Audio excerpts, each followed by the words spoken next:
This is your 2-minute update on MSUSpartans.com. I'm your host, Megan Bauman. The Big Ten-ACC Challenge hasn't been much of a challenge for the ACC the first 10 years of the event, but after sweeping a decade in a row, the Big Ten has fought back.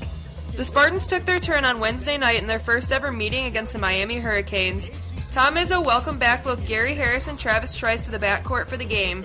Each played and scored in the first half, with Harris connecting on a putback as the clock hit 0 at halftime, giving the visiting Spartans a 4-point lead.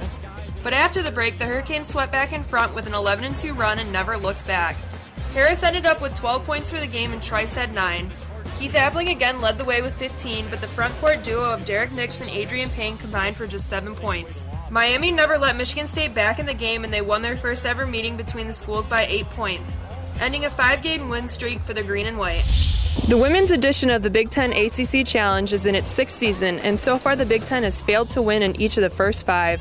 But the Spartans have a winning record in the event, and they will try and add another victory when they play at North Carolina State on Thursday night. We are part of a conference, and a conference that's pretty prideful. And I'll tell you that, in recruiting, there's been a lot of people that say the Big Ten is kind of a slow down, plodding kind of conference, and I'm not sure I believe that. So I think from a Big Ten perspective, we're all pretty aggressive in trying to win this thing. It's a really important game for us. It could be a deciding factor later on in the year, so I think it's a good challenge.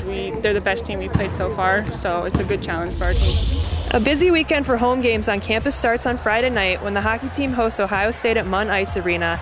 After taking a week off over Thanksgiving, the Spartans are anxious to get back on the ice against the Buckeyes. Kind of unusual to have a break when we did, so we'll see how that affects our team, but I thought from one perspective it was kind of nice because we've gone pretty hard. Check the team sports pages for more coverage. That was your 2-minute update. I'm Megan Bauman. You give us 2 minutes, we'll give you the Spartans.